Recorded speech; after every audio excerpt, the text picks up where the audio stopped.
भागवत बिरादार मी कर्नाटकचे बिदरची जाऊन आलो आहे भालकी तालुक्यानं।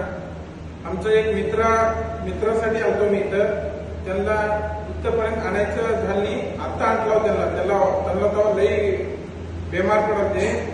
डॉक्टर म्हणतात ते यांना कुठं घेऊन जायला होणार म्हणून आम्ही अजून आमच्या मित्राचं मुलं आलते इथं, त्यांना आता आराम झाले, ठीक झाले, त्यांनी चलत खुद येऊन आल्यात, आज इथं आहेत त्यांनी कुठं त्यांनी आल्यात, आज चलत आल्या, त्यांना चलायला सुद्धा येत नव्हतं। आमचे महाराजचं दर्शन घेऊन मी सांगितलं होतं असं की आमच्या असं मित्राला असं बरं वाटतं की महाराज कसं करावं म्हटल्या, ते ग्रंथ घेऊन पूजा करा, दत्ताचा जपा करा म्हटले, त्यांचे घरचे बी केले, आम्ही बी केलो, त्यांना बरं झालाय। आमचा अनुभव असा आहे की आपण महाराजचा आशीर्वाद आम्हाला समजायला चांगला झालाय म्हणून अनुभव